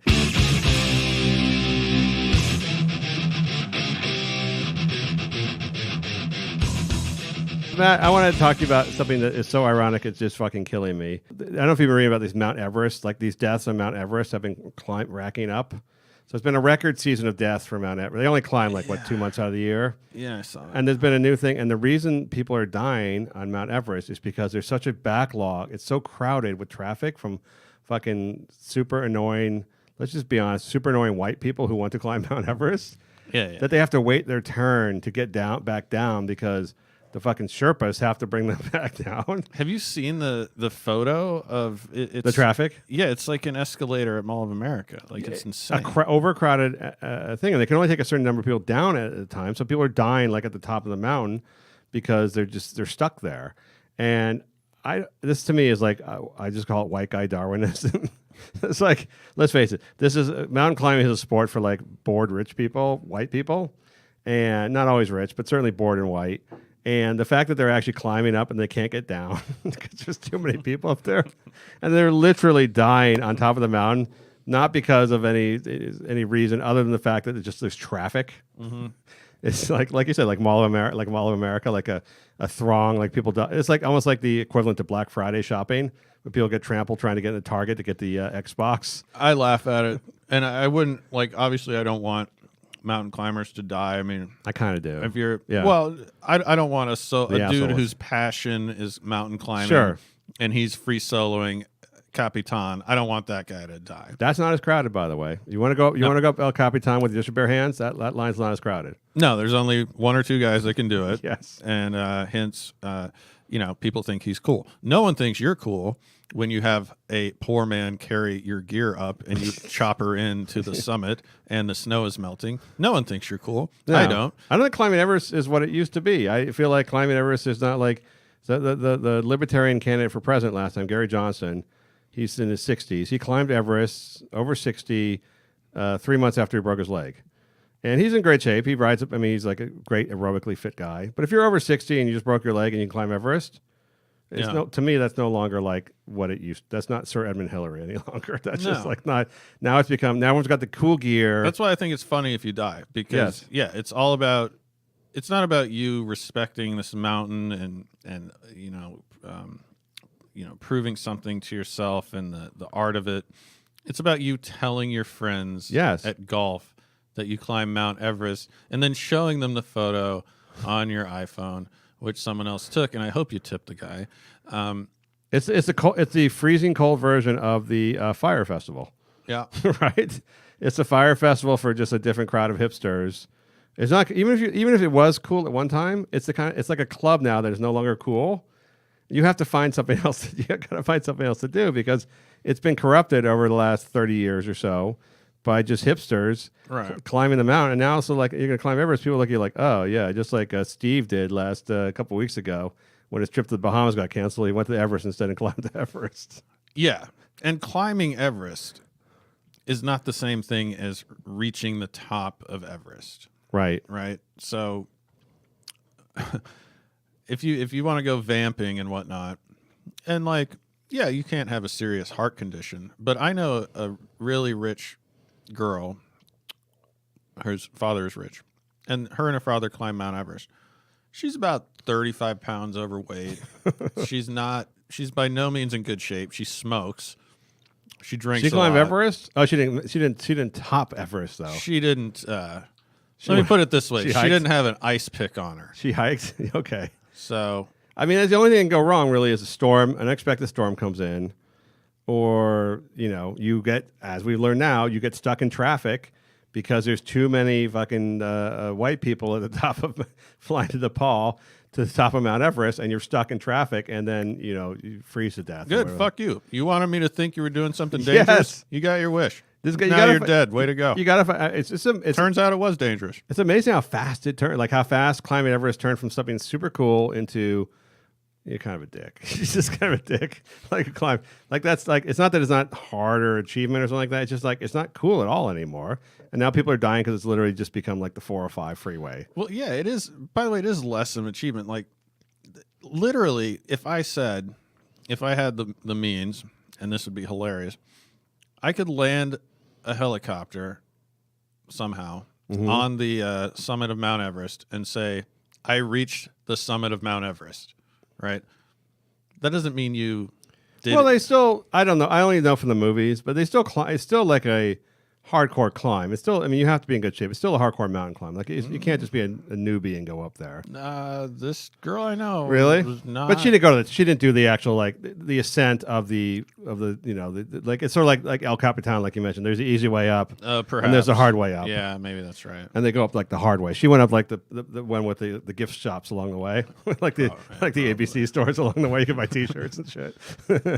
Like you could buy like just Nepalese like fucking trinkets and shit. You could take one of those little guys home with you. You probably could. Stick them in your carry-on. Yeah, the Sherpas are like. By the way, you've noticed they started using the word Sherpa like in cool hipster clothing now, like in LA and stuff, and it's just become a name that people now use for like. I did not notice that, but it irritates me. Yeah, it's become. Also, they started using it in like tech companies that started using the word Sherpa in terms of hiring people. We're looking for a Sherpa with amazing so-and-so skills. Really? Yes. Oh my God. Absolutely. I fucking hate everything. Yeah. I hope the Sherpas blow shit up.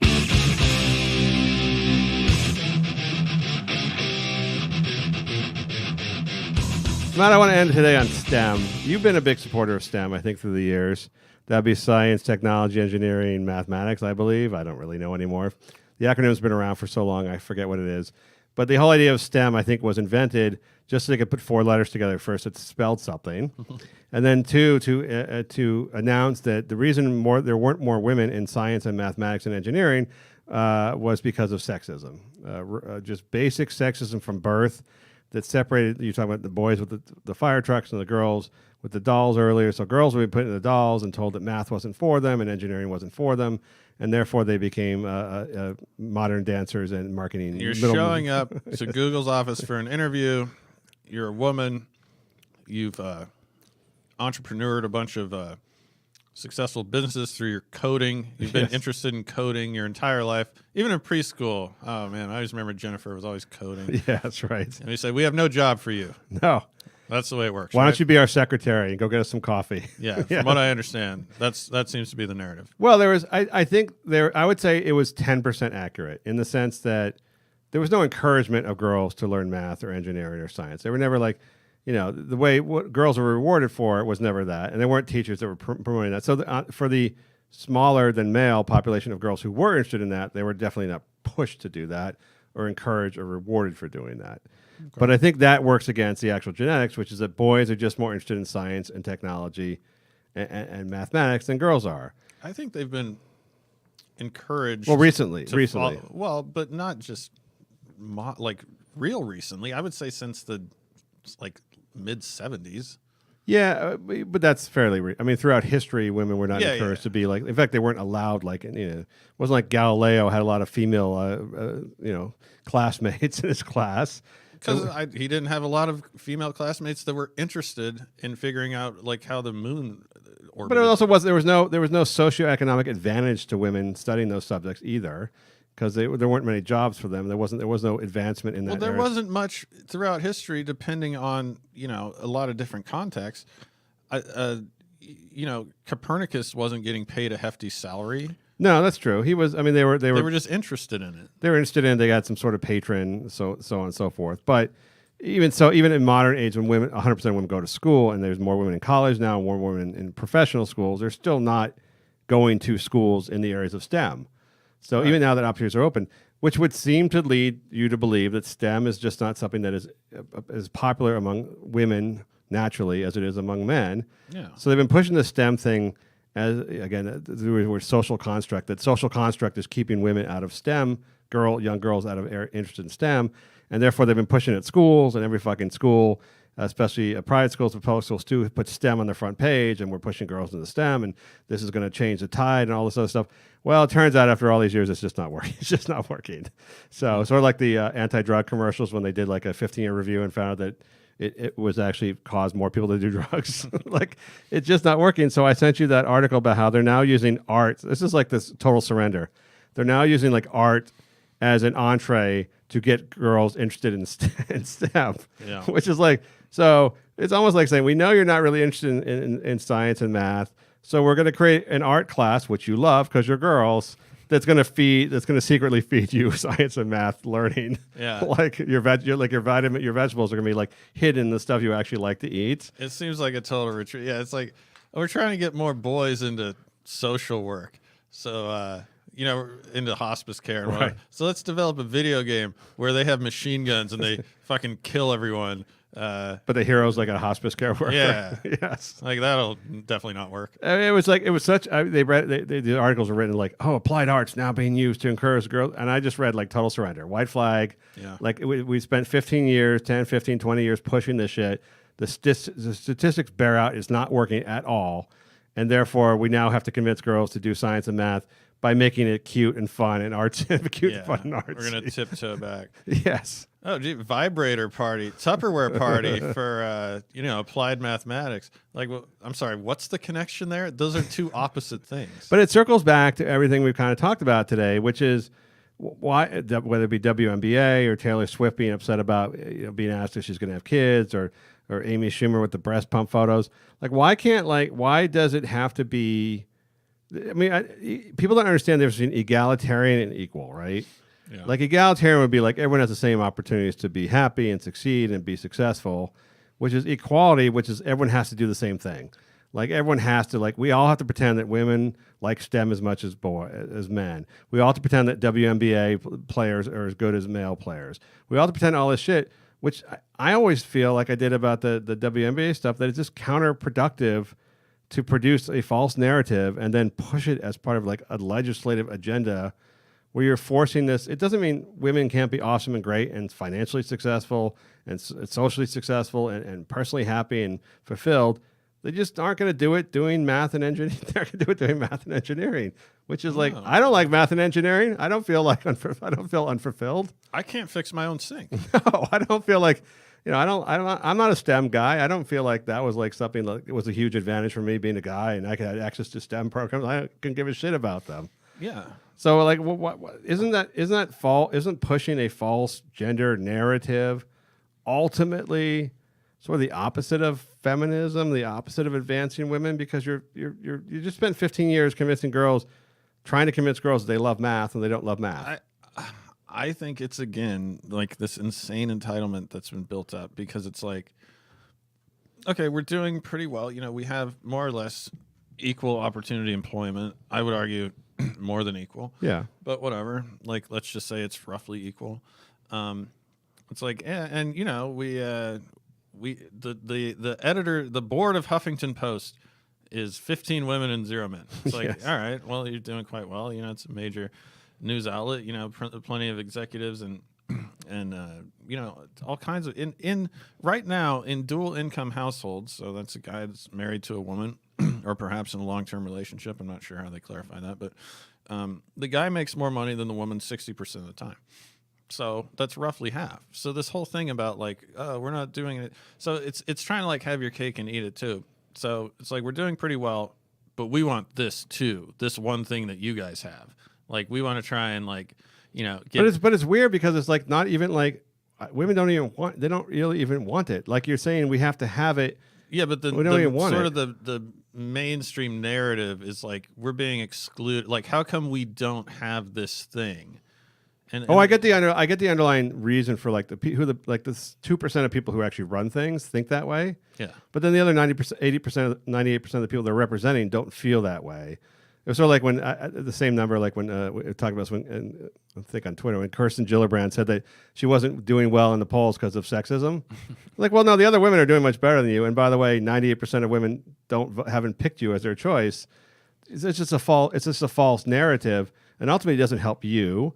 So telling girls that like you're really interested in math, you just don't know it, you're just not aware of it. Like put away the creative writing and the whatever you're doing and the things you love doing and dance and other things like that. Put that away because that's not what you really like. What you really like is math and engineering. Trust us. Yeah. It seems like that hurts. That seems to hurt people, not encourage them to be better at what they really like.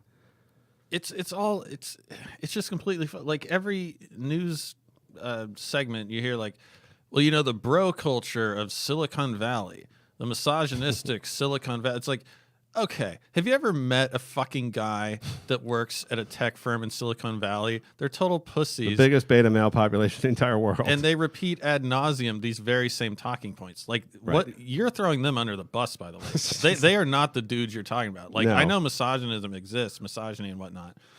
It's not the guys in fucking Silicon Valley. No, this is not Mark Gastineau in the locker room, like trying to grab the tits of the female reporter. Right. So you're just applying this thing to it's like sabotaging these. But companies it's counter. I feel like it's counterproductive. Like the whole idea to me of feminism was that women should have the right to be what they want to be. Like they shouldn't be denied. They shouldn't be denied opportunities. But now you've gone from like opening doors and opening all opportunities to women to saying like women have to have the same things as men, not just opportunities, but the same outcome as men. Like women have to be professional sport. There has to be a robust like men. There has to be a robust professional women's sports league that pays them millions of dollars. Right. Otherwise, it's not fair. Well, that's the equality of outcome, but it's I don't know. Like I'm sure. Michael, why would you tell a female athlete in high school likes playing basketball that your future is in the WNBA, you're going to make a lot of money playing pro sports when that's not really an option. Yeah, I don't know, and I see the this thing of female empowerment. It's like, well, you know, like I think humanity's. I do not believe in humanity. I think people are fucked up, and you could just look at a million examples of what's going on around the Remember world. my great porn example about that brought me back to how humane we all are. Well, I know that's the only good thing we have going Yes. as a It may be. species. It may be. But like, so you say like, well, women weren't allowed in the military, and now it's like you get some chick, you know, who's doing deltoids nonstop, and she's like, well, yeah, I can kill a bunch of people too, and I'm kind of like, yeah, I don't know if that's progress because I don't really like the men that are doing that. No. So I'm supposed to be proud of you, like, because you're acting like a dyke. I don't get it. I'll never get it. I feel like women have had power. The way women assume power and have held power throughout the years and attain their full potential is not by being like men. No, it's not by imitating men or trying to act like men or trying to assume the archetypal characters of men. it's the whole virtue is that they're not like men. Right, that's what gives them the power. So when you're convincing them to be like, when you're pushing girls who could be really awesome at a whole bunch of things and saying, no, here's what you really need to do. For empowerment, you have to become a computer engineer and code, even though you don't like that. Like a soulless tech drone capitalist douchebag. Yes. Yes. Yeah, maybe not. Like, why would you, other than the potential for economic upside to that, they all seem fucking miserable. Why would you want to push people to be into doing something like the whole idea of like the whole gender identity stuff like that is like be who you want to be. There's no one choice. But by the way, you have to choose a path that's equal to men. Otherwise, you're a traitor. Someday people are gonna look back on this long after we're gone and just go like, what the fuck were they thinking? Like, you destroyed like a whole generation of girls and made them miserable because you told them that what they liked is not good, that what they don't like is what they have to do, and that they've now obtained equality with men and realized that most men are really miserable fucking bastards. Like, yeah, congratulations. Like, yes. You became a shitty man. Yeah, you became a shitty man who's hopeless and depressed. And by the way, the suicide rate among middle-aged men is like going up like 80% a year because they're so happy with themselves. Good, good luck with that. So you try. I mean, that's one of life's oddities. You trade one thing for another. You think you're succeeded and you've lost another thing. And this shit, like WNBA players as good as male players, or girls should be in STEM. Now we're gonna do fucking finger painting to teach young girls how to be interested in math. Like, anyone would look at that and see a sign. I was reading about the Avenatti story, and they're like talking about how people overlooked his obvious flaws. That was so obvious that he was such a fucking devious, porn, fucking sinister, robbing attorney. Yeah. That they just wanted to pretend that he wasn't that. Like, people overlook like obvious facts, then they end up looking fucking idiotic, and they fucking just hurt themselves. Yeah, what is wrong? Like, especially because he looked the part. Like, he looked like such a sleazy, like a vein popping out of his forehead, just shady, just this weird energy. So it's like, oh, you're telling me that the guy that represented Stormy Daniels, who herself is essentially extorting a guy who extorts other people. Sure.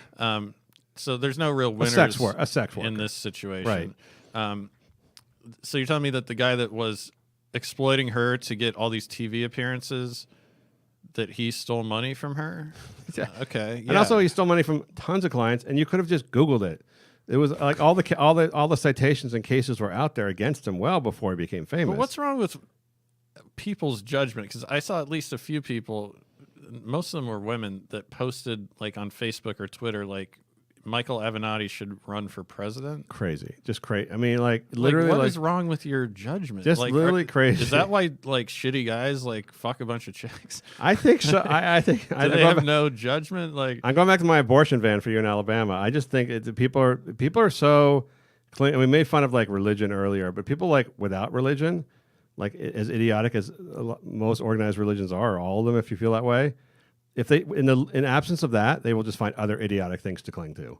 Yeah. Like, if they don't have like their scripture, their mythology of their scripture, they will just invent a new mythology to follow that is equally as idiotic. Yeah. Everyone's got to follow a leader, I guess. I mean, like, or an idea that makes you feel comfortable, like you're secure in this idea, even though it's you refuse to challenge it because it makes you uncomfortable to challenge it. Right. Well, like cult leaders, they're always kind of tools. Like, I could, just for the thought exercise, like, if Dwayne "The Rock" Johnson was like, hey, man, I want you to move to this island with me, and we'll just, like, catch fish and fuck, I'd be like, no, because you're trying to start a cult. But it would sound somewhat appealing. Yeah, I might go. But what's the fucking... For a little while. What's the sketchy, like, pseudo-hippie guys? How are they getting 50 people to go into the jungle with them? What is wrong with people? I'm sure there's like a million power books on this, sales power books on how most people are sheep.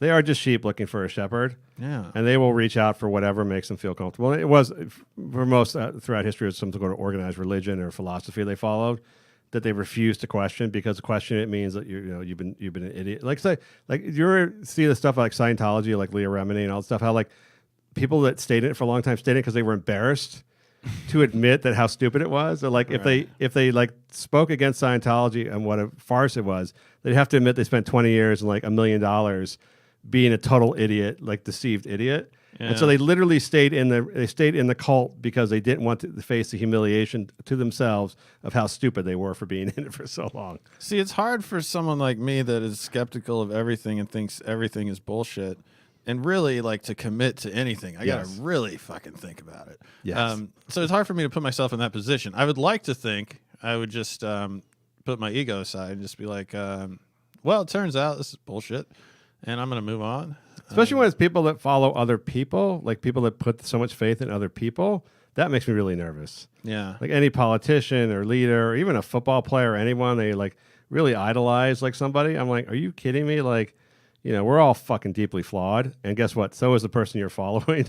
Yeah. So, don't be surprised when they end up like being arrested for this or being fucking Avenatti or being somebody else. I don't know why you're thinking you put faith in this person. A little faith is fine. A lot of faith is really bad. Really, Well, I really think bad idea. stupid people are just into commitment. Like Drake, for example. He like watched a couple Warriors games and got 2 permanent ink marks on his skin because they were good at the time. 10 years from now, they could be winning 10 games in the season. Like, I mean, Pearl Jam was always my favorite band growing up.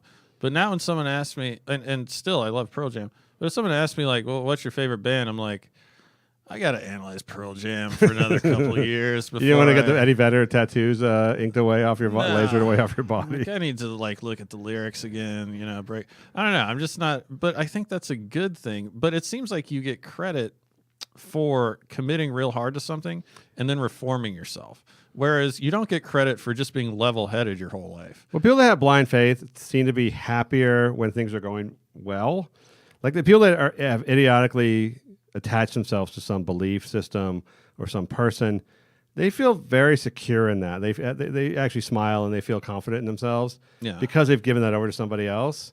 I mean, the cult members are always very happy. I mean, until they realize what's going on. Right. They're always the happiest people you ever met are people that are in cults. I mean, or people that are either part of some enterprise larger than themselves they've given themselves over to. Like that loss of self-control and that put your faith in somebody else seems to make a lot of people really happy. I think you and I are very different, that we don't believe in that. But it's a contempt. It's a security security blanket for a lot of people. Well, and I get that, but let's call it what it is. Like, I'm sick of the story of like, this guy was a gangbanger. He used to rape a bunch of chicks and kill other gang members. Yes. Now he believes in Jesus. And I'm like, fuck that guy, man. Like, how come I don't get a segment for being like, hey, this guy grew up, he never killed or raped anyone. Right. He was just fucking chilling the whole time, still doesn't believe in Jesus. Like, who's got a better track record? There was literally... Where's my fucking news segment? It reminded me of a commercial I ran. I don't know if it ran outside of LA, but there was a commercial about how like low income or like impoverished like Hispanic kids or kids from the hood in LA were now going out to college and becoming like doctors and stuff. And there was actually literally a commercial where a guy said like, I used to be in a gang and I used to cut people.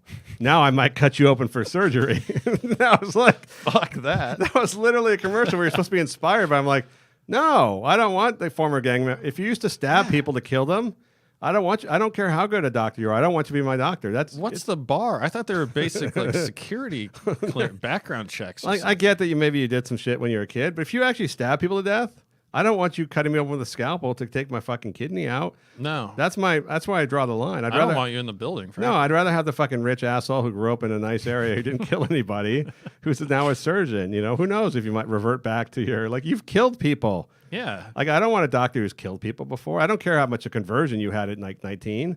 Oh. That's not it's ridiculous. Like, and there was it's supposed to be inspiring. Like, oh, I used to be in a gang, and like, well, like you look at the Crip stuff now, or you look at Snoop Dogg, for instance. I mean, he's like fucking winning presidential medals of honor and stuff, which is, I guess you can admire people who have some sort of turnaround and do good in their later life. You can. But once you sort of kill people as a teenager or younger, I'm like, well, I'm not gonna give you a fucking ribbon. you get no. I'll say this new thing you've done is good, but I'm not gonna give you a lifetime achievement award. It's out. Once you've murdered, you're out. You're out. You're gone. Yeah. Once you murder, I think. Yeah. I guess the whole. Yeah. I don't know if that's why Christianity is maybe like kind of a bad idea, because I don't believe in forgiving people that much. I do believe in forgiving people in general, but really not. Like if you murdered my whole family, I wouldn't forgive you. I'd be like the people that go to the people that forgive the people who killed their family members. Yeah. I hate those fucking people. I'd be like, I hope you burn in hell. And but like they don't invite you to court for that shit, The only thing I could figure is that those people, when they say that to like the murderers, it makes the murderers feel so guilty. Where they off themselves, they off themselves. Like, I killed this person's family and this person just forgave me. I fucking gotta kill myself now.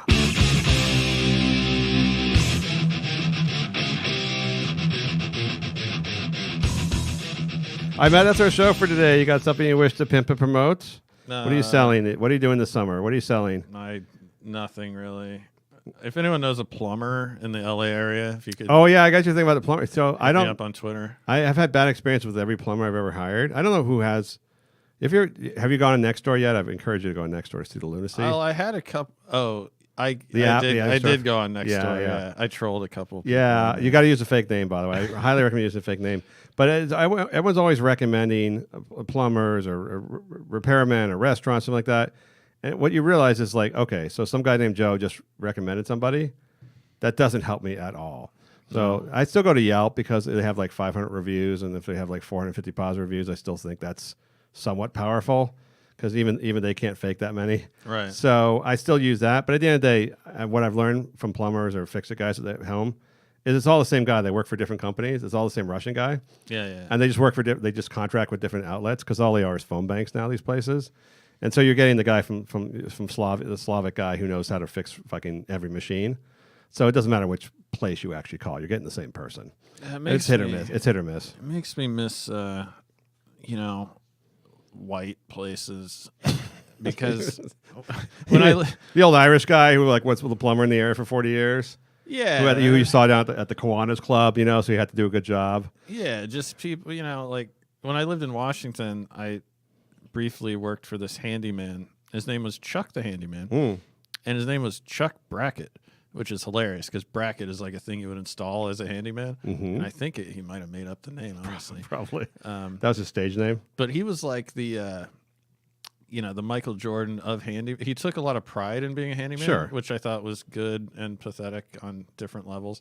But like he had a lot of far-fetched stories. Like he claimed he could pick up a dime with a forklift. That would be awesome, by the way. Although not great television. He explained how to do it. You kind of like put it and flip it up. And he claimed that he could like hang like 16-foot drywall by himself. Nice. With a jack. And he was pretty jacked. Right. His wife was morbidly obese. Their house was filthy.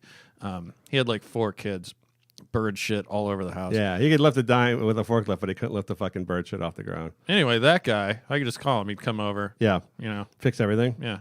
Yeah, there was definitely a pride, especially local pride. Now everyone's like moving. I mean, we're in LA, everyone's transit. Probably if you go to like Kansas, the handyman guy's been there for 40 years. Yeah. But here it's just they're out-call services to Russian immigrants usually, who actually are usually pretty skilled, but they're fly by night. Their name's not anywhere. Well, not particularly honest is my concern. Well, they don't care about their reputation in the community because they're moving around constantly. So it's it's like fucking grift. It's like carnies almost.